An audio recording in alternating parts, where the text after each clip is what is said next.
C'est bien Anthony, hein. Ton prénom c'est Anthony, Ouais, hein. c'est ça. Ouais, c'est bien ça, hein. Et là, c'était nos voix sur les résumés. Que j'entends.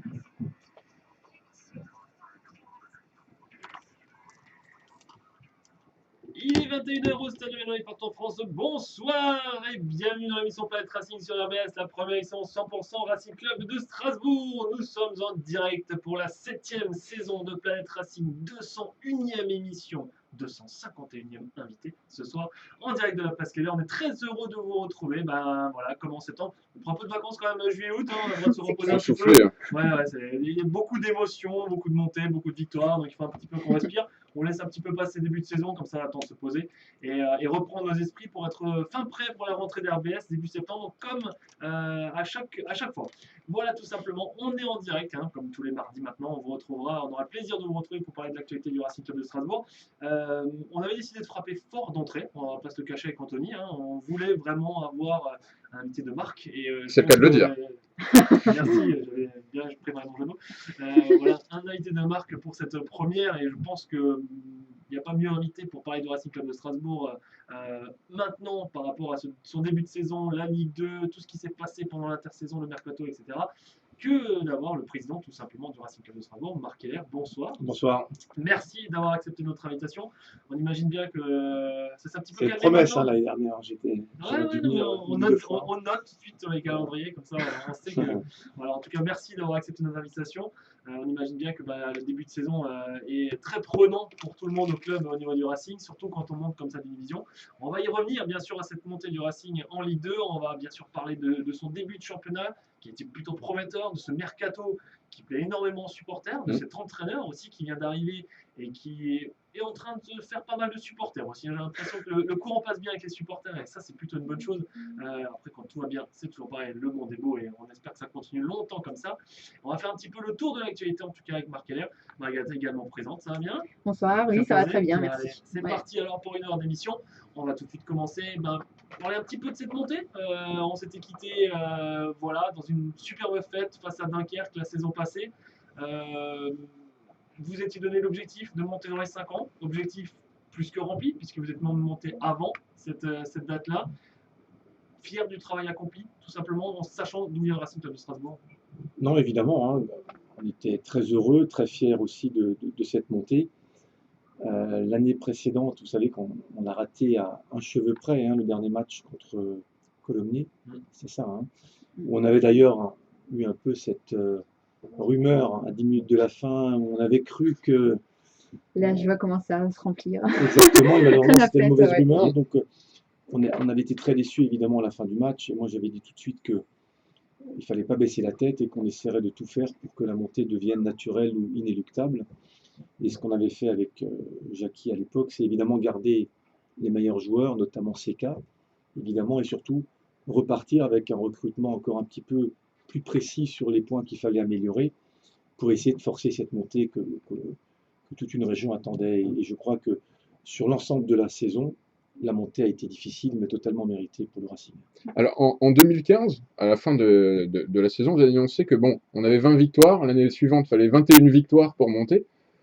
Est-ce qu'on peut s'estimer chanceux finalement, puisque le bilan l'année suivante est un peu moins bon, puisqu'on finit avec 15 victoires et 58 points. Mais finalement, le Racing finit champion et peut-être que ce championnat national était encore plus relevé que l'année d'avant. Alors moi, je crois simplement qu'on a mérité de monter. Voilà. Après, on peut toujours discuter et dire on n'a pas marqué suffisamment de buts, mais en tous les cas, moi je crois que le travail que Jackie a fait avec son staff et les joueurs a été un très bon travail. Il a tiré le maximum avec une défense très impressionnante, une attaque parfois un peu plus en difficulté, c'est vrai, mais en tous les cas, on a mis vraiment toute l'énergie, tout le travail, et ça a permis au Racing de monter. Et je crois qu'on a monté d'une manière méritée. Vous parlez de... Excuse-moi. Et oui, juste encore, effectivement, par toutes les émotions. Il y a eu Amiens, il y avait le supporter effectivement qui a eu cette rumeur, mais contre Amiens, c'était pas mal aussi.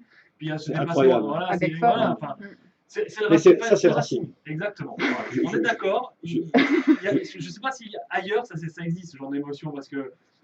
Enfin, moi, je vois beaucoup de matchs en France et à l'étranger, souvent en Bundesliga, mais bien sûr encore plus en Première Ligue, mais la Méno, c'est particulier.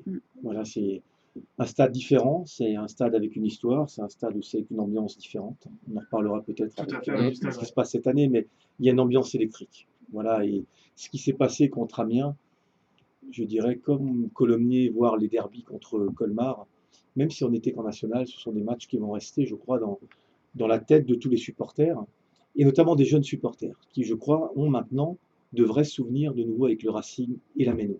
Évidemment, c'est un souvenir triste parce que nous, on était tous dans la tribune, il restait 3 secondes. Mm. Enfin, je veux dire, Personne n'aurait imaginé. personne ne Non. pouvait imaginer la succession de petites erreurs qui a amené le but marqué par Amiens. Mm. Et on a perdu 15 jours et ça a plombé tout le monde. Mais ça, c'est l'histoire d'une saison et je crois qu'après la victoire ou la montée à Belfort a été magnifique. Et juste Ouais, pour parler, ben, déjà ces 15 jours, est-ce que ça vous a fait perdre du temps dans le recrutement? Est-ce que vous avez déjà fait un point sur dire, ben, avec Jackie, on savait que on allait se séparer à l'amiable et du coup, ben, il y avait des coachs qui étaient là. Je pensais à Derzakarian, Lamouchi, je vais pas faire toute la liste, Loré, et du coup, bon, ben, certains ont été pris par d'autres et à la fin, ben, la liste s'est affinée Non, d'elle-même. non, écoutez, tout simplement, moi j'avais discuté avec Jackie un an avant, donc les choses étaient. On C'était en clair avait depuis le début, discuté. quoi. Voilà, évidemment que nous n'avons contacté aucun entraîneur avant la montée. Hein, ça, c'est aussi une question de respect pour Jackie, mais aussi pour le travail fait par le staff et pour la quiétude du vestiaire. Ça me paraissait important. On a perdu un peu de temps, mais vous savez, enfin, on dit souvent on fait de l'inévitable de l'utilisable. Ça ne sert à rien de pleurer, on a fait avec. Moi, je pense que cette montée a été méritée. Je trouve que toute une région l'attendait. Je trouve que le travail que Jackie avait fait avec tout son staff a été un très bon travail parce qu'il y avait la pression. Hein, j'ai souvent entendu que oui, c'est facile, c'est Strasbourg, le budget. Non, c'est très compliqué. Une montée, ça se mérite. Hein. Regardez par exemple cette année encore le PFC qui est redescendu, Mm. qui est une très grosse équipe. Pour l'instant, ils ne sont pas premiers. Ça veut dire que tous les matchs sont C'est compliqués. pas mathématique, de toute façon. Voilà, et je crois depuis la CFA2, puis la CFA, puis les 3 années passées en national, le club a progressé. Voilà, il y avait des passages obligés, difficiles. Évidemment, je repense à la première année, notamment en national, on La n'avait pas descente. encore le Ouais, budget ouais. pour, où la masse salariale était bloquée par les contrats qui avaient été signés. L'année suivante, on a augmenté un petit peu le budget. Et la troisième année, on a encore augmenté le budget pour que cette montée, on la mérite. Et je crois que c'est mérité. Est-ce que le fait, effectivement, Anthony parlait des 15 jours, plus après la montée seulement début juin, est-ce que c'était un peu plus compliqué que les autres, finalement, de se retrouver, parce que les autres étaient déjà en vacances de pratiquement presque un mois, quand même, par rapport aux joueurs, au mercato, même si c'était pas ouvert aussi, officiellement. Alors, Et même l'organisation générale, parce qu'on a vu quand même les gros travaux que vous avez réalisés cet mais été. pour tout vous dire, on a des équipes, parce que moi je suis président, mais en réalité, on a mis une équipe en place de gens salariés au club autour de Romain Giraud et d'autres services qui sont de vrais professionnels. Ça veut dire que on avait préparé cette montée. Moi, je suis quelqu'un de très superstitieux, donc évidemment que la stratégie était fixée, mais on ne parlait absolument pas de la montée. Par contre, tous les dossiers étaient préparés. Ça veut dire que on attendait la montée mathématique pour presser sur le bouton. On parlera probablement tout à l'heure des travaux du stade Mhm. qu'on a réalisés avec la ville et Eurométropole. C'est un autre exemple de tous les dossiers qu'il fallait préparer en amont pour que, au moment où le Racing retrouve la Ligue 2, qu'on ne soit pas pris par le temps. Donc, on a pris un peu de retard, évidemment, avec cette défaite contre Amiens, mais en réalité, tous les dossiers étaient préparés. C'est vrai que ça s'est structuré sur Racing Club de Strasbourg au fil des mois et des années. Ça a été voulu aussi. On s'est pas précipité. Finalement, cette année, on va dire après la montée manquée, on va pas dire que c'était un bien pour un mal. On aurait toujours aimé être en Ligue 2, mais vous étiez plus prêt peut-être aujourd'hui qu'un an passé. Disons, moi, je crois de toute façon qu'il faut du temps. Voilà, donc évidemment qu'on a envie d'aller un peu plus vite parce que on sent l'enthousiasme, on sent l'attente des gens. Mais je crois très sincèrement qu'il faut prendre du temps pour structurer le club. À côté de l'équipe première, il y a le centre de formation dont on parlera sûrement aussi, Mhm. mais il y a aussi les services administratifs, les services financiers, commerciaux, la communication, la billetterie, l'administration au sens général du terme. Mais c'est plein de petits détails qu'il fallait être prêt de toute façon au moment à l'accès de la Ligue 2. Exactement, Enfin, mais, ouais. mais je crois qu'on a mis en place, et ça a été ma volonté avec les autres dirigeants, de mettre en place une vraie équipe de salariés qui n'est pas nombreuse, évidemment parce qu'on n'avait pas les moyens en national, mais on s'est appuyé sur des gens compétents, efficaces. Ouais. Voilà. Et je crois que ça a permis au Racing d'être prêt au moment où on monte en Ligue 2 d'être prêt à peu près dans tous les dossiers dont on ne parle pas. Hein. Alors, je vous donne un exemple. Quand on monte en Ligue 2, on commence à toucher les droits télé. Donc nous, cette année, on va toucher à peu près 4 millions, 4 millions 3, 4 millions 4 de droits télé. Mais il y a à peu près 900 000 euros sur ces 4 millions de droits télé qui sont liés à la licence club, qui est un cahier des charges mis en place par la Ligue de foot professionnelle. Et évidemment que le stade n'était plus aux normes pour toucher cet argent-là, et heureusement que nos relations avec la ville et l'Eurométropole sont excellentes. Ça nous a permis d'anticiper depuis un an, de préparer des travaux, et dès qu'on a Tout su ce qui était que... prioritaire en fait à faire. Exactement, Voilà, et ouais. dès qu'on a su que le Racing était mathématiquement en Ligue 2, on a pressé sur le bouton On avec, signe les devis et puis c'est parti. avec quoi. les élus, Ouais. et tout était parti. Alors, parti, qu'est-ce que ça veut dire? C'est pour le propriétaire, l'Eurométropole, c'est la vidéosurveillance, l'éclairage et la sonorisation. Ça représente à peu près 1,5 million de travaux. Et pour nous, le club, on a mis à peu près 1,3 million, 1,4 million sur nos fonds propres pour améliorer un certain nombre de points importants du stade qui nous permettaient de toucher les 100% de ces 900 000 euros. Et on a réussi. Et je trouve que ce travail préparé en amont nous a permis maintenant d'avoir un budget autour de 12 millions sécurisé grâce à un travail en amont, tout simplement. Ça faisait partie de mes questions. Grâce à ces travaux, on peut dire que la licence club est acquise maintenant. Oui. On a dépassé les 6000 points qu'il fallait. Ben alors, juste, alors, si on prend le temps de discuter, juste pour préciser les choses, c'est 10 000 points le maximum. Mais comme nous, on n'a pas un centre agréé et qu'on est en centre un peu, on a un an un peu de préparation, en réalité, nous, on est jugé sur 8 000 points. Et effectivement, grâce aux travaux réalisés avec l'Eurométropole, la ville et le Racing, on a maintenant, grosso modo, à la louche, c'est 6 500 points sur les 8 000. Donc, c'est-à-dire que le travail a été fait en amont, dans les temps, et ça nous permet d'avoir aujourd'hui tous les droits télé maximum. On imagine bien que dans tous les clubs, c'est pas le cas. Enfin, clairement, il y a d'autres clubs qui sont beaucoup plus petits, moins structurés, qui montent en Ligue 2 et effectivement qui sont peut-être plus en difficulté à cette montée-là. Oui, sûrement, mais vous savez, chaque ville, chaque club a ses spécificités avec ses avantages, ses inconvénients. Nous, on a des avantages parce que Strasbourg est un club important. On a une pression différente, on a un environnement différent. Mais je crois que la structuration du club, moi je crois au travail de longue haleine. Je pense qu'il faut organiser les choses. Et quand les choses sont organisées, on a plus de chances de réussir. Après, on n'est pas à l'abri, malheureusement, parfois de perdre des matchs, c'est un autre débat. Mais dans l'organisation administrative et du club, dans sa structure, il faut être irréprochable. Et c'est ce qu'on essaie de faire. Alors, il y a eu deux gros dossiers à l'intersaison.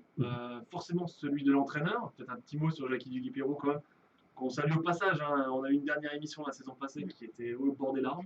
On va pas se le Ouais, elle cacher. était riche en Gros émotions. moment, Ouais. gros moment d'émotion. Il est toujours là. Hein. Ouais, tout à fait, non, mais c'est vrai que voilà. on D'ailleurs, il a sentait que été c'était élu, je crois, meilleur entraîneur de entraîneur. l'année, Ouais. par les éducateurs. Ouais. Et puis, le deuxième gros pilier, c'était forcément l'effectif qu'il fallait renforcer, puisque il y a quelques fins de contrat. Voilà. Donc, effectivement, un petit peu, comment se sont gérés ces deux gros piliers de l'intersaison du Racing Club de Strasbourg? Mais écoutez, à partir du moment où il fallait chercher un entraîneur, on a rencontré avec Pierre Schmitt très peu d'entraîneurs. On avait une short list. Et je dirais, j'arrive directement à Thierry Loret, on avait mis effectivement 3 critères importants. On voulait quelqu'un d'expérimenté, c'est-à-dire quelqu'un qui ait déjà l'expérience d'un club, l'expérience peut-être aussi parfois de difficulté, parce que le métier d'entraîneur est très difficile. La deuxième chose qu'on souhaitait, c'est quelqu'un qui ait du caractère. Parce que je pense que Strasbourg est un club particulier et qu'il faut, on l'a vu ces dernières années, Un entraîneur, François, voilà, il faut du caractère, sinon on ne peut pas réussir.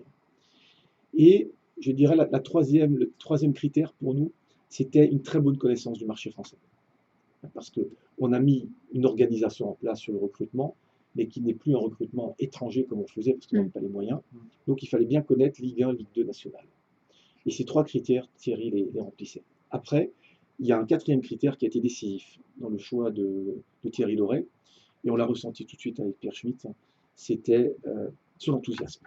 Voilà. Il avait l'énergie, il voulait relever le challenge, on a senti une très très forte volonté de nous rejoindre, et d'ailleurs quand on s'est mis d'accord, il a abrégé ses vacances, il est venu directement ici, hein, il faisait des allers-retours entre sa maison et Strasbourg, tout de suite pour être tout de suite impliqué dans le club. dans en le fait. recrutement. C'était un petit détail, mais c'est important. ça apporte une plus-value, quoi, clairement, Important. parce qu'on sent la motivation dès les premiers jours aussi. Non, j'ai une exigence importante dans dans l'engagement des gens autour de moi au club, parce que j'estime que quand on a la responsabilité d'un club comme le Racing, bah, il faut donner le maximum. Et on a trouvé un entraîneur qui était motivé pour venir. Et, et très sincèrement, je trouve qu'il s'est bien intégré dans l'environnement du Racing. Un peu votre génération. Ouais, on a Un petit peu. On a 4 ans croisé, d'écart, mais on s'est connus un à petit peu l'époque sur les même, terrains, ouais. évidemment. Et maintenant, Jackie, je l'avais bien connu, mon frère, évidemment, je le connaissais bien aussi. Maintenant, avec Thierry, c'est quelqu'un que je connaissais sur les terrains à l'époque et que je connaissais, je suivais sa carrière. Et je dois dire, c'est son enthousiasme et sa volonté de venir, son ambition pour le club, ça a été un critère décisif pour nous. Ouais, un mot sur le recrutement. Frédéric a parlé de l'entraîneur, le recrutement. Si on avait un mot à choisir, on pouvait dire expérience professionnelle. Je vais les citer, je vais peut-être en oublier. Mangane, Goncalves, Nogueira, Dos Santos, Guillaume, Bonnefoy, Boutaïd. Si je les mets bout à bout, ça doit faire 1000 matchs de Ligue 1, Ligue 2, tout confondu. C'était votre souhait de ne pas prendre de risques sur ce marché, de peut-être mettre un prix, mais qui soit tout de suite, voilà, on joue la sûreté. Alors, déjà, il faut peut-être expliquer au préalable comment on recrute. Mhm. Donc nous, on a présenté un budget à la DNCG après la montée, très rapidement, où on a eu un feu vert total, ce qui est très rare pour un club qui est promu. Donc feu vert total, ça veut dire qu'on n'a pas de... Le unique, je dirais presque. Hein, Ouais, quoi, c'est pratiquement unique. ouais. On n'a pas eu de restriction dans la masse salariale. Ça ne veut pas dire qu'on va faire n'importe quoi, mais ça veut dire que la DNCG a reconnu le travail qui avait été réalisé depuis 4 ans. Donc en fonction du budget qu'on a présenté, on avait effectivement une masse salariale disponible où il y a une différence entre les joueurs qui existent et la différence qui reste, c'est entre les joueurs qu'on peut prendre pour monter à la masse salariale qu'on avait déclarée entre guillemets à la DNCG. Voilà. Et donc, très rapidement, grâce à cette préparation qu'on avait anticipée aussi, on a pu dire à l'entraîneur et à Loïc Désiré, notamment, qui est notre coordinateur du recrutement, voilà la marge financière qu'on a aujourd'hui. Évidemment, c'est l'entraîneur, après, dans les discussions d'ailleurs qu'il avait eues, un peu avec Christophe, mais aussi beaucoup avec Jackie Leguet-Pérou, et un peu avec moi, évidemment. Et parce qu'il était présent aux derniers entraînements, en plus, il me semble, avant qu'on... Non. Et c'était pas lui qui était... Non. D'accord. Non, il était pas là, mais par contre, il avait discuté aussi, Ouais. il avait vu des vidéos, et donc on s'est concentré sur un certain nombre de postes. Et bien sûr, là, c'est l'entraîneur avec le recrutement qui propose des joueurs. Évidemment, après, le club doit finaliser financièrement dans les limites du budget. Et c'est comme ça qu'on a Pu recruter, quoi. pu recruter un certain nombre de joueurs, c'est vrai, Anthony l'a dit, plutôt expérimentés, qui ont une très bonne connaissance de la Ligue 2, pour essayer d'étoffer notre groupe pour être le plus efficace possible assez rapidement. Notamment offensivement aussi. Parce que c'était un petit peu ce qui pêchait par rapport à l'année dernière, parce que la défense, finalement, n'a pas beaucoup bougé. Il y a Mangane qui nous a rejoint encore par rapport, on a senti un petit manque peut-être dès qu'il y a une suspension ou un blessé. Mais c'est vrai qu'offensivement, vous avez frappé fort. On pense à Boutaïb qui a quand même joué en Ligue 1 l'année dernière. Alors sur l'exemple de Thierry Loret, ça a peut-être simplifié forcément les choses dans sa venue. Mais vous avez frappé fort devant, voilà, avec des joueurs qui sont pratiquement restés empilés, plutôt Ligue 1, Ligue 2 que Ligue 2 ou Ligue nationale, quoi. Alors, c'était la volonté de l'entraîneur et du club, c'est, par rapport au budget qu'on a présenté, d'être le plus ambitieux possible.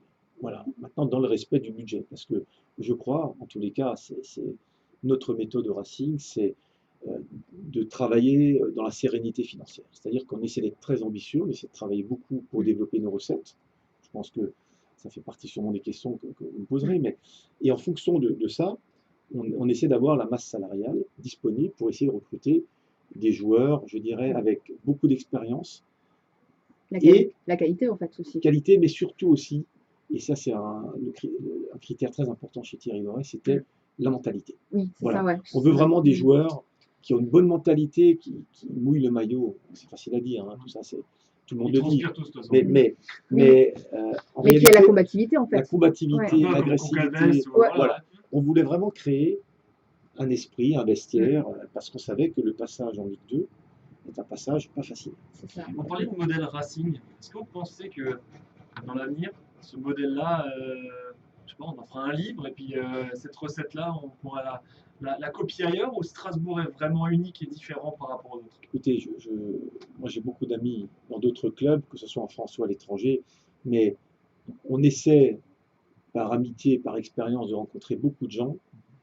Bien sûr, de ne pas piquer, mais essayer de copier un petit peu ce qui se fait bien partout. Mais je crois que chaque club a ses spécificités. Et on n'a pas de leçon à donner. Voilà, moi je suis très humble. Je pense que nous, on crée un modèle. On essaie de développer un modèle, en tous les cas, sur des bases saines, financières, dans un budget qui augmente chaque année, parce qu'on développe nos recettes. Nos recettes, vous savez, avant la Ligue 2, c'était principalement, bien sûr, les subventions. C'était à peu près 20% de notre budget, mais on a beaucoup de marketing, sponsoring, et on a beaucoup, évidemment, l'ADN du club, c'est quoi? C'est les supporters. Donc beaucoup d'abonnements et de billetterie. Ces trois axes, plus cette année les droits télé, nous permettent d'avoir aujourd'hui un budget, je dirais, sérieux. Voilà, c'est pas le meilleur, mais c'est un budget très sérieux en Ligue 2 de 12 millions. Alors il y a des clubs qui ont 20 millions, bien sûr, il y a des clubs qui ont 8 millions. Mykonos le passer derrière, enfin voilà. Peut-être, ouais, mais nous, en tous les cas, je crois qu'on travaille avec l'argent qu'on a, voilà, voilà, et l'année prochaine, ben, on sera, mais évidemment, on voudra faire un peu mieux, et un peu mieux, et un peu mieux. Oui, Et chaque c'est- année progressivement voilà, avancer. c'est- Voilà. c'est- C'est l'esprit, franchement ouais. le temps de nos. C'est- Est-ce que à l'époque vous aviez parlé effectivement de ces 5 ans pour monter en Ligue 2? Est-ce que vous avez reproduit ce calendrier pour la suite des événements? J'avais dit 4 ou 5 ans pour pour revenir dans le monde professionnel, mais j'avais dit ça d'une manière très intuitive, parce que la reprise du club n'avait pas été calculée ni préparée, et il fallait communiquer quand ça a été fait. Donc moi j'avais dit d'une manière 4 ou 5 ans, mais en réalité, on a pris un gros risque en disant ça, parce que regardez Grenoble, qui était à la Là, lutte ils y sont avec nous encore, hein. en CFA, ils sont encore en CFA aujourd'hui. Donc c'est très difficile. Donc aujourd'hui, j'ai dit aussi, quand on arrive en Ligue 2, humilité. Je reprends l'exemple du PFC l'année dernière. 12 millions de budget, ils sont redescendus. Donc il faut être très humble. On est promu. On n'est pas. L'année dernière, on avait toute la pression. Cette année, on en a moins. Mais bien sûr qu'il faut aborder ça avec humilité, mais ambition. Ambition parce que on veut réussir notre retour dans le monde de la Ligue 2. Évidemment, se maintenir. Et on veut faire plus si affinité. Évidemment. Mais c'est pas le temps des discours. Il fallait travailler, il fallait préparer un budget, il fallait trouver un entraîneur, il fallait recruter, et maintenant il faut jouer et gagner les matchs. Voilà. Et on verra au fil des matchs réellement l'ambition qu'on aura. Je dirais d'ici 2-3 mois, on verra un peu plus Un clair. peu plus sur à la notre- trêve en fait. Exactement. Ouais, c'est ça. Justement, Anthony, tu avais des questions sur les subventions, supporters, etc. D'abord, juste revenir sur le recrutement, parler de recrutement. On sait que le mercato c'est terminé. Cependant, le Racing peut prendre des agents libres. On sait Des joueurs libres. Des joueurs libres, ouais. On sait que Quentin Auton, Jean-François Fonchon s'entraînent avec les réserves. On a vu Quentin Auton jouer un match amical. Est-ce que Vendredi, ouais. ces deux joueurs sont susceptibles de venir rejoindre les rangs professionnels? Est-ce que d'autres sont susceptibles de venir rejoindre le Racing avant l'hiver, ou le recrutement est terminé du côté du Racing? Alors, concernant Fanchon et Auton, déjà, nous, on est très proches, on reste très proches, notamment François, au centre de formation, des joueurs qui ont été formés au club et qui traversent des périodes difficiles, notamment le chômage. Donc, ils peuvent s'entraîner, comme Pacho Donzello, d'ailleurs, qui s'entraîne à l'académie. Après, Thierry a utilisé Quentin Auton en match amical contre Luxembourg à Molsheim vendredi, parce qu'on était un peu juste en termes d'effectifs. Il le suit, il n'y a pas de décision qui est prise, on va regarder. Voilà. Maintenant, on peut prendre un joueur au chômage, on peut prendre aussi un joker avant le mercato. Donc, on a encore des possibilités. Maintenant, laissons passer les matchs. C'est l'entraîneur qui tranchera sur le timing, le profil, et évidemment dans le budget du club. Sur les subventions, Frédéric l'a évoqué, comme ça on fait la transition. Qu'en est-il désormais? On sait que la région donnait 600 000 euros, il me semble, chaque année, dont une part qui était allouée au centre de formation. La ville, il me semble, mettait à disposition le stade gracieusement. Est-ce que... Non. Il y avait un... Ben voilà, donc vous allez nous éclairer sur ces parties-là et nous dire ce qu'il en est maintenant à propos. Enfin, les choses sont extrêmement transparentes. Il n'y a pas de... La région donnait, je crois, entre 500 et 600 000 euros l'année dernière. Ça a baissé cette année, tout simplement parce qu'il y a maintenant une grande région et que Philippe Richert, avec ses équipes, ils vont essayer de trouver effectivement des subventions en fonction des divisions. Donc il y aura tant étant en Ligue 1, tant étant en Ligue 2, tant étant en National, pour qu'il y ait une égalité, grille, une grille, ouais. ce qui me paraît assez logique. Avec la ville et l'Eurométropole, on a augmenté notre subvention, mais on était à 900 000, on l'a augmenté. Mais à côté de la subvention qui a été augmentée justement, il y a eu un engagement du club de faire 1 million de travaux. Finalement, on est monté à 1,4 million de travaux. Donc évidemment, on a augmenté nos subventions un petit peu, Mais le club a investi sur ses fonds propres 1 380 000 euros. Hein, c'est la salle de conférence de presse, c'est la zone mixte, c'est la salle de muscu, c'est la signalétique, on a refait tous les salons. On veut améliorer l'accueil au stade.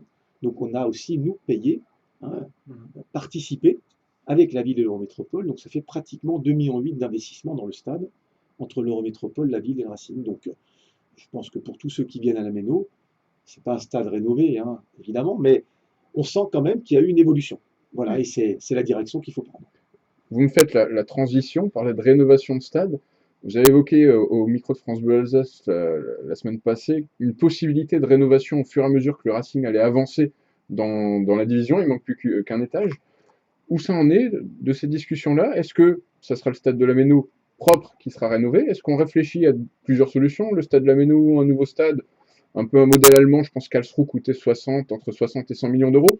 Est-ce que vous pouvez nous éclairer sur ce sujet? Il y a un an, je me souviens bien, vous aviez évoqué aussi les JO de 2024. Malheureusement, a priori, Strasbourg nous 23, a 23, pas... 23. 24, non? Ouais, 23, 24. Mais malheureusement, on n'y sera pas. Enfin, on ne sait pas trop. Il y a la Coupe du Monde de rugby Et, 2023. enfin, il y a pas mal Ah, d'événements voilà. sportifs qui pourraient amener à un moment donné Strasbourg à réfléchir en disant tiens, on s'engouffre dans une vague et là-dedans. Alors, pour être précis, qu'est-ce que j'ai dit sur le stade? J'ai dit simplement qu'aujourd'hui, prenons par exemple la partie sponsoring marketing. On a aujourd'hui, nous, vendu, avec disons, la réussite du Racing des dernières années, 98% de toute l'offre commerciale. C'est-à-dire que les 1200 VIP, places VIP qu'on a, on a vendu aujourd'hui 1150. Il nous reste pratiquement aucun produit à vendre. Donc ce que j'ai dit simplement sur France Bleu et que je répète ici, et ça va dans le sens des discussions que j'ai aussi avec les collectivités, de manière très tranquille, extrêmement apaisée aussi d'ailleurs, c'est Mais c'est pas un pavé dans le Mar, c'est juste non, on est au lien à la limite. non, mais je veux dire, Faut penser à la suite. Quoi, je veux dire, on parle de Strasbourg, on parle de l'Alsace, on parle d'une très grande ville et on parle d'une très belle région. Je dis simplement que aujourd'hui en Ligue 2, le stade n'est pas encore un handicap, même si on est pratiquement au taquet dans l'utilisation de nos recettes, hein, possible, mais que si le Racing veut monter un jour et durer en Ligue 1, il faudra une évolution assez importante de la Méno si on reste à la Méno. Pourquoi? Tout simplement parce que si aujourd'hui, à périmètre constant, on devait monter en Ligue 1, avec le stade actuel, on aurait un budget, je pense, entre 25 et 26 millions. Ce qui est pas beaucoup Entre les droits Comme télé, Nancy, à peu près. entre les droits télé et la capacité du stade à générer des recettes. Et ce que j'ai simplement dit, et que je répète tranquillement, c'est qu'à 25 ou 26 millions, on est à peu près dans une zone avec 5-6 clubs, tout en bas, qui ont entre 22 et 27 millions. Ce qui veut donc dire que chaque année, ou tous les 2 ans, ou tous les 3 ans, il y a un risque de retomber en Ligue 2 parce que ce n'est pas un budget qui permet de rester durablement en Ligue 1. Moi, ce que je crois, et je ne le dis pas, c'est indépendamment de ma personne, c'est un problème, je dirais, de vision. Je dis que si le Racing, si Strasbourg, si l'Alsace veut un jour de nouveau rêver, et moi je suis alsacien, j'aime ma ville, j'aime ma région, j'aime le foot. Moi aussi. Donc, si on veut à un moment donné pouvoir de nouveau exister et avoir une certaine ambition, il faudrait arriver à des recettes, je dirais, pour faire un budget de 40 millions. Voilà. Donc je ne parle pas de se comparer à Lyon, à Marseille, même à Lille ou à Paris, évidemment, ou à Bordeaux, mais d'être quand même au-dessus de ces 7, 8, 9 clubs qui ont entre 22 et 28 millions de budget. Et pour ça, ça nécessitera une rénovation si on reste à la Méno, ce qui me paraît être quelque chose d'assez raisonnable.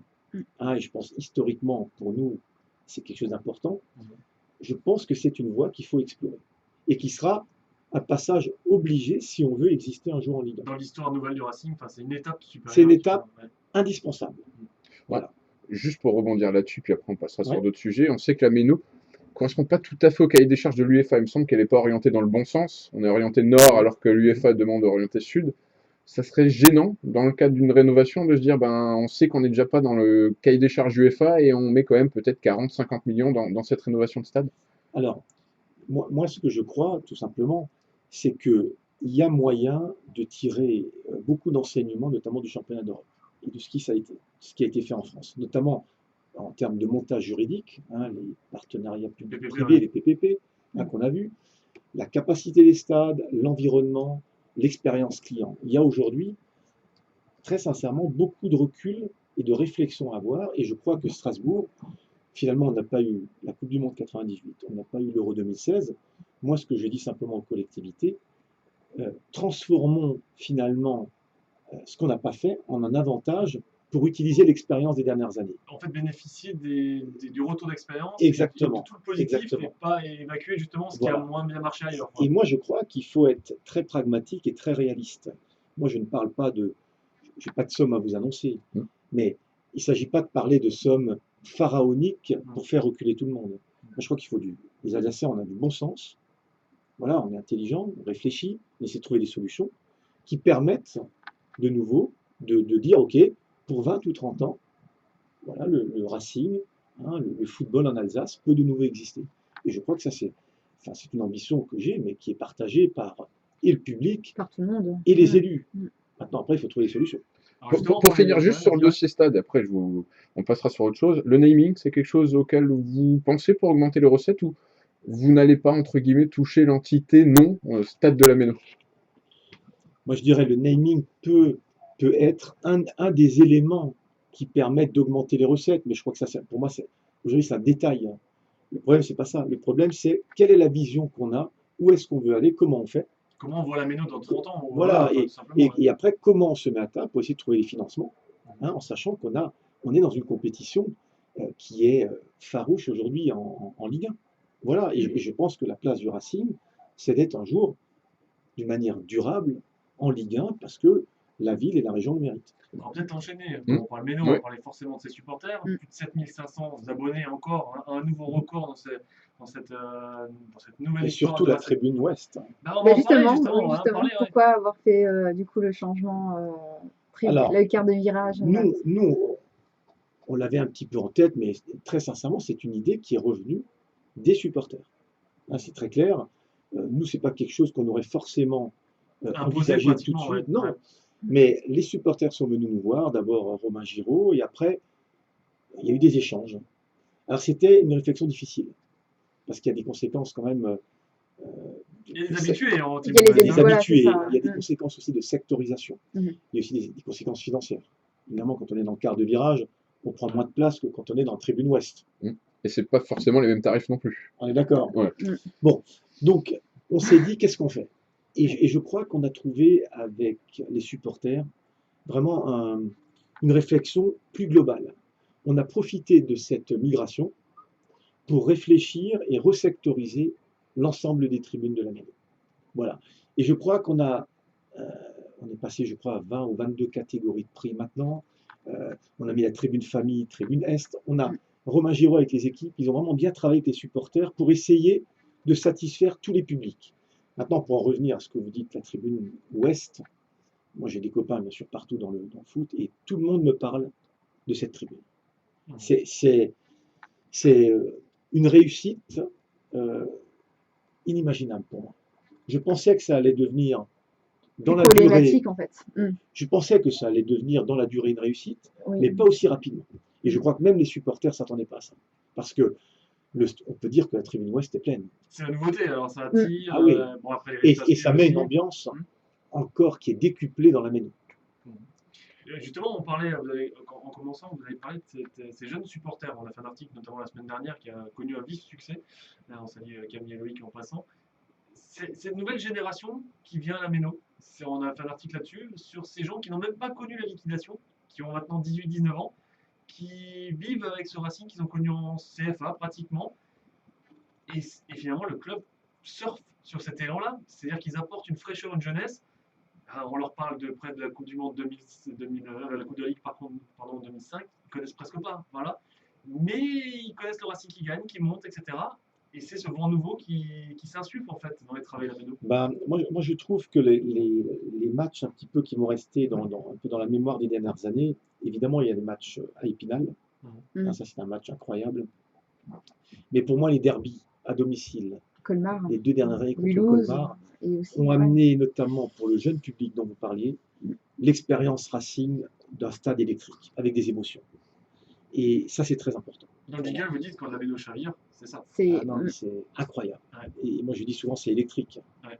Parce que il se passe un truc qu'on ne peut pas ressentir ailleurs, et on le ressent dans très peu de stades en France ou en Europe.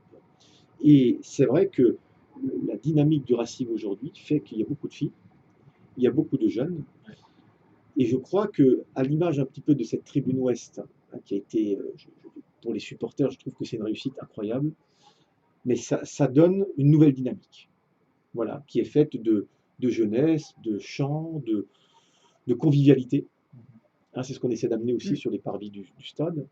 Et je crois que dans les valeurs que nous on essaie de transmettre aujourd'hui au niveau du club, il y a un peu, c'est des valeurs un petit peu Bundesliga. Hein, ce qu'on a vu par exemple au Fans Day dimanche. C'est proximité, convivialité, partage. Beaucoup de jeunes. Hein, et on le voit d'ailleurs, et les supporters nous le disent, il y a de plus en plus de jeunes qui viennent dans la tribune ouest. Et ça, c'est une grande réussite. C'est les valeurs de ce nouveau Racing finalement. Ce que vous dites là.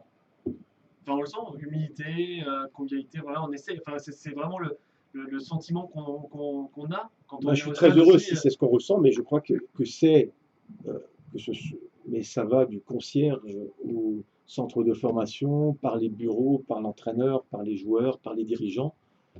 C'est le Racing de tout le monde. Voilà, et avec un public en or. Voilà, nos supporters qui ont migré et qui donnent aujourd'hui vraiment un exemple d'ambiance qu'on ne retrouve pratiquement pas ailleurs en France. Et je trouve que c'est une grande réussite pour nous. Vous parlez du Fans Day de dimanche. Moi, mon impression, que c'est le meilleur Fans Day organisé par le Racing Club de Strasbourg depuis l'organisation des Fans Day. 2500 personnes, quand même. Mais, outre le fait, il y a déjà eu 2500 personnes, mais le fait est, c'est que c'était comme un mini parc Astérix, je vais dire ça Ouais, comme c'est ça, vrai. où il y avait plusieurs activités, et finalement, on venait juste pas faire des autographes, faire la maxi photo, et c'est tout. Il y avait, les supporters pouvaient faire plusieurs ateliers, se mettre à la place de Frédéric et moi, par exemple.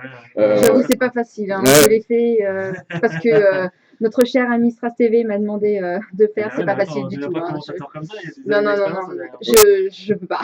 Mais surtout, ouais, c'est saluer le travail de vos gens, mais je pense que les supporters ont été conquis. Alors, on pouvait visiter les vestiaires, on pouvait faire un baby-foot ou un tennis-ballon. Enfin, je vais pas citer toutes les activités parce que pour les jeunes, etc. voilà, etc. Mais finalement, voilà, pour souligner le travail fait par vos équipes, mon ressenti, c'est que voilà, le Racing fait en sorte que ses supporters sont de mieux en mieux accueillis et sont pas que là pour venir à un moment donné et donner de l'argent, entre guillemets. Ouais. Et peut-être que chacun trouve sa place aussi. Ouais. On pense à la tribune ouest, les familles, nord, sud, enfin voilà. Alors moi, je veux dire, je pense que ça a été, vous avez raison, sûrement le meilleur Fans Day.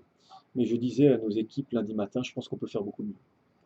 C'est bien, on Voilà, a presque pas la pression. Non, moi, je pense que le Racing et Strasbourg, on peut faire beaucoup mieux. Voilà, moi j'ai connu ça en Allemagne avec beaucoup plus de monde. Et je pense que Strasbourg et le Racing, on peut faire encore beaucoup. Et on va faire beaucoup mieux. Il faut mettre des tireuses à la fin de l'entraînement. Hein. Non, mais je pense qu'il faut simplement pas aller trop vite. Il faut installer les choses. Le Fans Day, c'est quelque chose qui devient un peu une tradition. Voilà, pour l'instant, on la faisait souvent Au mois d'août, en début de championnat. début août Là, ou fin ça juillet. a pris un peu de... Là, on a ouais. décalé un petit peu. Je trouve que c'est bien de la faire à la rentrée. Ça permet à tous les C'était pas gens, plus mal. ouais, Voilà. Les gens étaient de Ouais. retour de De vacances. Et je crois que nos équipes ont beaucoup travaillé avec Romain, mais on a déjà quelques idées pour faire encore beaucoup mieux en termes de nombre, parce que on a une ambition. Vous savez, en termes d'abonnés à l'époque, dans ma première expérience, quand j'étais DG, on disait toujours Strasbourg, il n'y a pas d'abonnés. Okay, ouais, bah, on avait 3000 abonnés. Moi, j'étais persuadé qu'avec une vraie organisation mise en place, on était capable d'avoir des chiffres plus importants. On est monté à 10 000 ou à 11 000, à l'époque avec Pierre Brochet. Bon. Je pense aussi que cette Fans Day, qui est vraiment en progression constante, on va encore faire mieux. Je suis persuadé qu'on va trouver les solutions pour qu'à un moment donné, ça soit il faut le grand 8 du parc Astérix. C'est ça. On parle d'innovation, alors on a parlé de la politique tarifaire, est-ce que d'autres innovations peuvent subvenir? Il y en a certains qui disent, ça serait bien, comme dans les événements, de faire une carte prépayée, où finalement on n'a plus besoin de sortir de l'argent, la caissière compte mal, etc. Je fais une carte prépayée.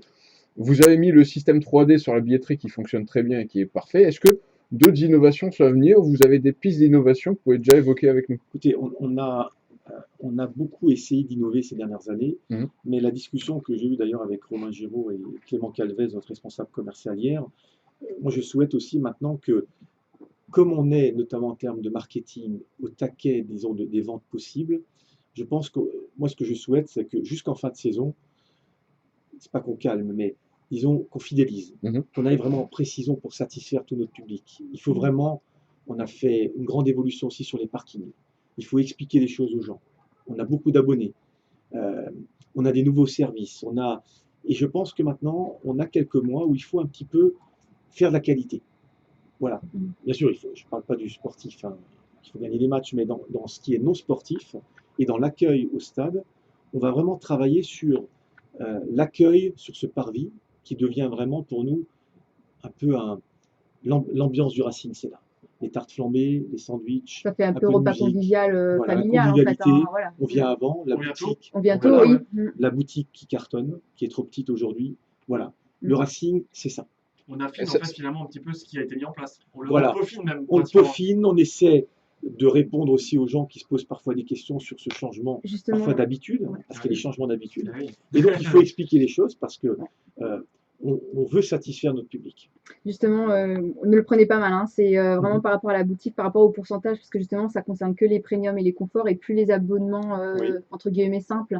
Parce que je sais qu'il y avait beaucoup de supporters D'historique, ouais. qui disaient ah, c'est pas normal, pourquoi on n'a plus le droit à l'accès. Enfin, même moi, j'avais pas les réponses, hein, parce que les gens ils me demandaient à chaque fois, même en tribune, pourquoi ci, pourquoi ça, mais je pouvais pas vous Mais là, répondre. très simplement, Après, ça fait partie des voilà, points sur c'est lesquels on travaille, on réfléchit. Mm. Quand on apporte beaucoup d'évolution, parfois on peut aussi être à la marge. Donc, on travaille. Mm. Hein, il y a Debbie In aussi, notre responsable billetterie, qui a fait un travail énorme, hein, qui travaille 10 heures par jour pour essayer de satisfaire tout le monde. On vient d'embaucher, enfin, il y a un jeune stagiaire qu'on embauche définitivement maintenant, Maxime, pour être avec Debbie. On aura 2 personnes à la billetterie à temps plein. Donc vraiment, on essaie de structurer pour satisfaire tout le public. Après, à la marge, il peut y avoir malheureusement parfois des choses à On améliorer. retient toujours ce qui marche pas et c'est pas forcément ce qui marche. Vous parlez de la boutique trop petite. Est-ce que l'idée d'une boutique en dur, comme c'était le cas dans le temps, refait un petit peu surface ou pour l'instant vous la laissez, je vais appeler ça en préfabriqué?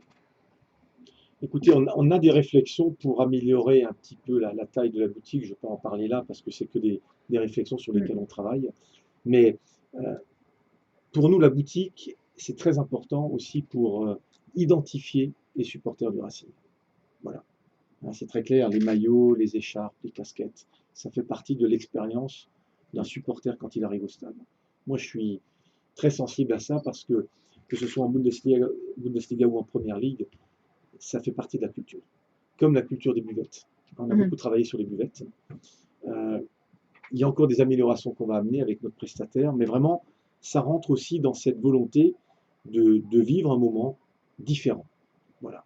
On a refait tous les salons, voilà, parce qu'on estime qu'on doit ça à notre public. Hein, on est en train de réfléchir aussi pour améliorer un peu l'accueil du public autour des buvettes. Il va peut-être se passer aussi des petites choses d'ici la fin d'année. Donc, on travaille. Oui, c'est en constante amélioration Voilà. en fait. Mais Ouais. pour répondre à Anthony, on a des idées, mais ce que je souhaite aussi maintenant, c'est que on a envie d'avancer.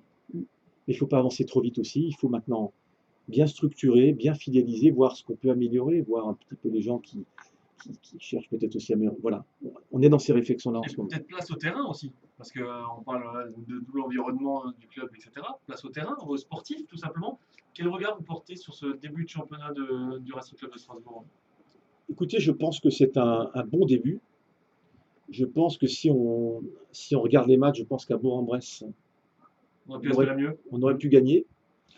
Je pense qu'à Nîmes, contre Nîmes à domicile, je pense que c'est un très bon point qu'on a pris. Ouais, à l'inverse. Parce qu'on était mené et Ernest s'est fait expulser. Heureusement, on a égalisé, mais c'est un point, je pense, gagné.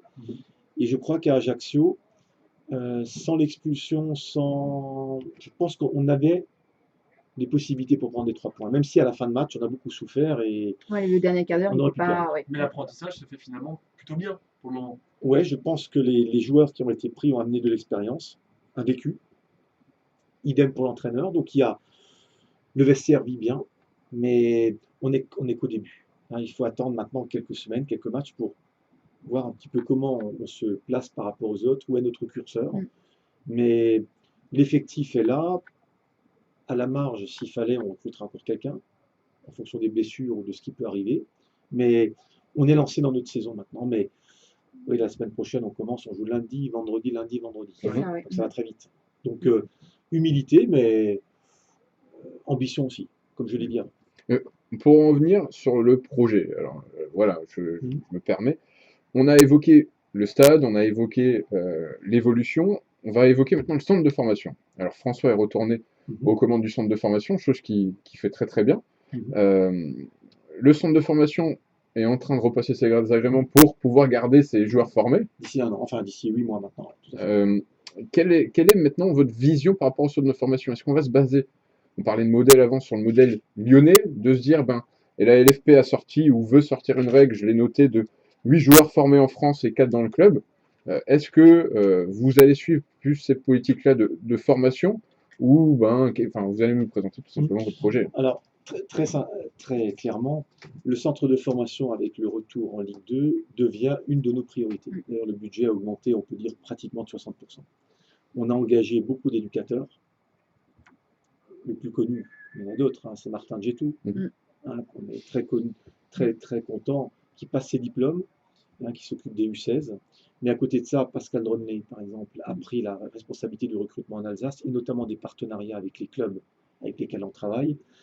L'idée qu'on a, évidemment, et ça c'est la base du projet de François, c'est de travailler sur la région ou la grande région.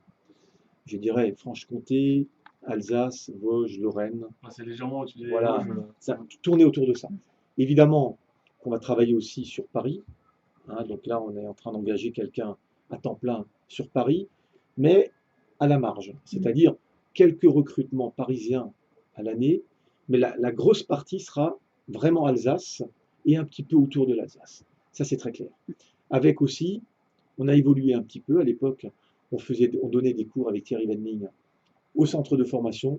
Et là, François a décidé avec Thierry Brandt, et je pense que c'est une décision que moi j'ai validée avec Patrick Spielmann à 100%, on ne souhaite plus que les cours aient lieu au centre de formation. On veut que les jeunes restent dans les établissements, proches d'ailleurs, du stade, de la Méno, pour être totalement dans la vie normale. Voilà. Et on insiste beaucoup maintenant sur le travail, l'éducation, le bon comportement, et aussi, si possible, de bonnes études. Voilà. Et malheureusement, quand on travaille dans une académie, il faut du temps. Hein, donc là, on commence à recruter de nouveau sur les 2003-2004. Hein, donc c'est les jeunes qui ont que 12-13 ans. Donc il faut un peu de temps, tout en sachant que ces 5 années où le Racing avait disparu du monde professionnel, malheureusement, on était dans l'incapacité de recruter au-delà de 60 km, donc ce qui a limité, évidemment, les joueurs qu'on pouvait prendre.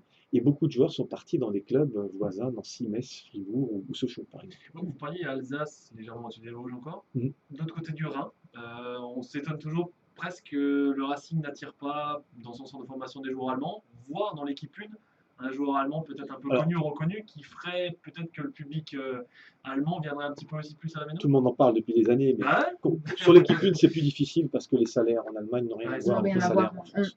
Idem pour la Ligue 2 d'ailleurs.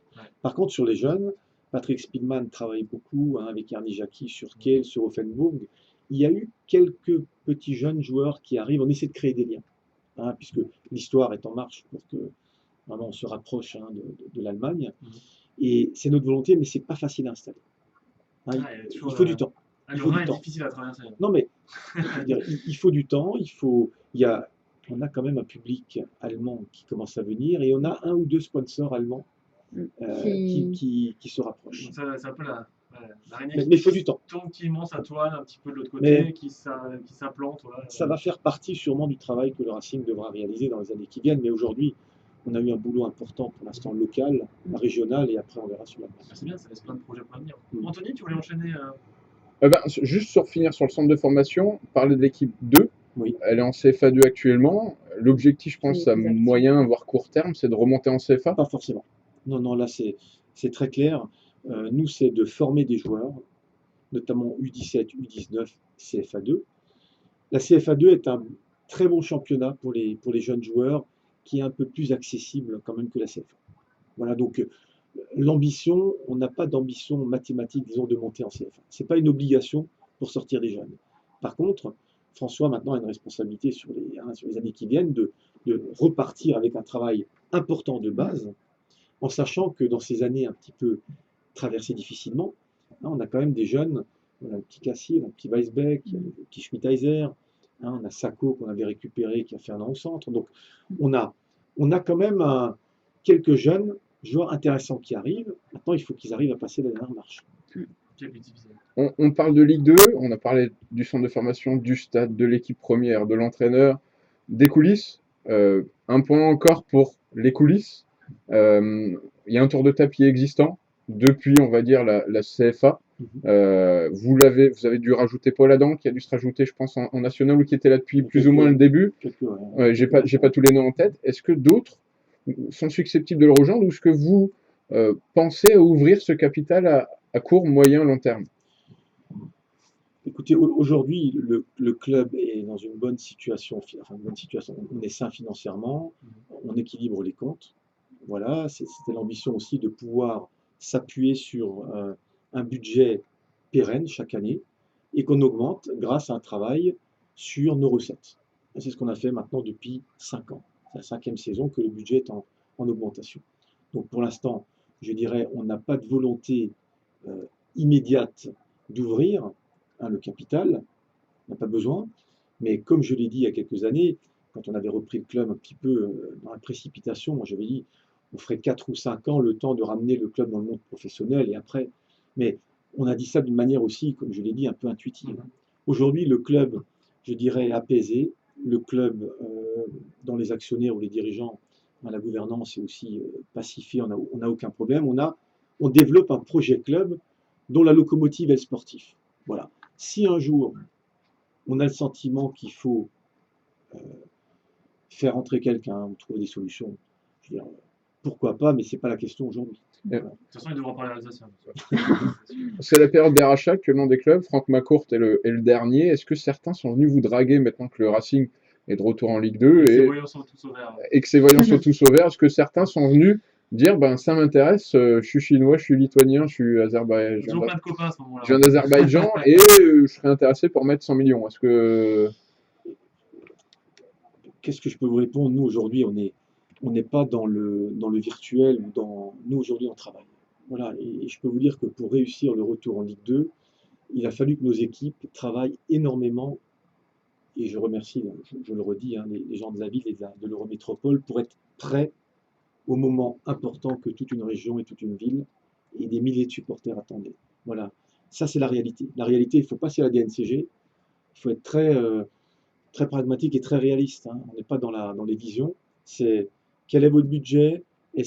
Comment vous justifiez vos recettes? Comment vous dépensez l'argent? Est-ce que ça tient? On a eu un feu vert total, ce qui veut dire que le club est dans une bonne, je dirais, direction depuis quelques années. Ça, c'est la réalité. Et on se bat aujourd'hui pour avoir les meilleurs résultats. Et comme vous disiez, là, on a parlé un peu des à côté pour donner un petit peu comment on travaille. Mais la locomotive, c'est l'équipe première. On a un gros travail à faire à côté avec l'académie et tout le reste. Mais l'équipe première, maintenant, va être sur le terrain de la Méno, où tous les Alsaciens attendent, je sens bien, ils attendent quelque chose. On va essayer de faire la suite. Ils attendent forcément la suite. Voilà, on a envie, là, il y a un match qui arrive lundi. Quand on a Racing sur le podium, forcément, ça donne envie pour la suite. Oui, non, mais on se réjouit, le stade va être de nouveau bien garni, lundi soir, il fait beau, les tartes flambées sont bonnes, les saucisses sont bonnes aussi, je les mange à chaque fois. Voilà, et maintenant on veut gagner des matchs et faire plaisir, et voir la saison qu'on va faire. Alors, on va peut-être en profiter pour passer un petit message, un petit mot pour peut-être le plus connu des supporters du Racing Club de Strasbourg, un grand ami à vous. On sait qu'il est un petit peu souffrant en ce moment et on a des grosses pensées pour Pierre Ménez. On devrait presque l'inviter, vous l'avez promis. Il viendra, il est venu pour la montée. Voilà, la promesse, on lui souhaite en tout cas un prompt rétablissement. On pense à lui. En tout cas, c'est une bonne guest. Comme, je pense qu'il nous a fait une bonne promo quand le Racing était au plus bas et il a apporté sa pierre à l'édifice aussi à continuer à parler du Racing pendant toutes ces années d'or. Vous savez, c'est pas un calculateur. Il aime le Racing depuis une vingtaine d'années. Je crois qu'il en parle toujours avec tous les fierté. jours. En ce moment, c'est un peu plus difficile pour Pierrot. Il va subir probablement une opération dans les semaines qui viennent, mais évidemment qu'il nous suit, évidemment qu'on reste très proche et il reviendra à la Méno quand ça ira mieux. Un petit mot sur, je sais pas, Anto, t'as un autre sujet Ouais, sinon, moi, juste, le Racing a une histoire. On parlait d'innovation au sein du stade. Est-ce que, comme à Barcelone, comme à Malaga, comme à, je ne vais pas citer tous les clubs, est-ce que vous pensez à faire une expérience Racing avec un musée, une visite du stade, etc., euh, à court, moyen ou long terme? Ben, Anthony, ça rentre dans la réflexion générale de la rénovation, qui n'est pas seulement une rénovation, pour moi, euh, en capacité, c'est aussi une rénovation dans la réflexion générale.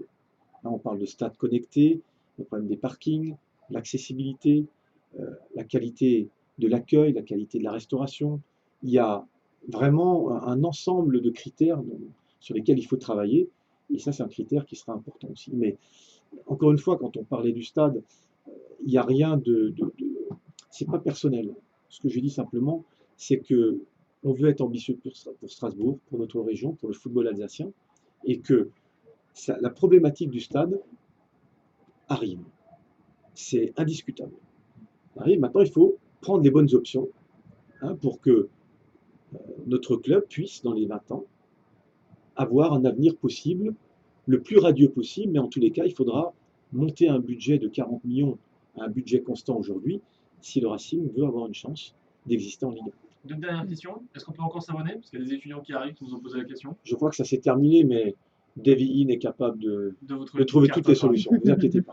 Qu'est-ce qu'on peut souhaiter au Racing Club de Strasbourg pour cette saison? La paix, voilà, continuer à bien travailler, Sérénité. la sérénité, une concentration, qu'on parle du club, enfin qu'on parle surtout de l'équipe. Voilà. Le reste, les coulisses, aujourd'hui, sont bien gérées, on travaille, il faut laisser du temps et permettre maintenant à Thierry, avec son équipe, de faire le mieux possible. Et après, fin de saison, on verra ce qu'il y a à améliorer pour que l'équipe soit encore meilleure l'année prochaine. Si je vous avais parlé il y a 4-5 ans, quand vous avez repris le club, qu'on serait là en Ligue 2, on aurait des joueurs comme Mangane, Boutaï, De Goncalves, on aurait pris pour un fou ou Anthony, moi, les gens qui me voient au stade ou qui me voient au quotidien, c'est peut-être une qualité, parfois c'est un défaut, mais comment dire, c'est pas que je ne doute pas, mais même dans les moments difficiles, Je reste optimiste. je pense que la route est tracée. Mais à l'inverse, quand ça va bien, c'est pas quelque chose non plus qui m'enflamme.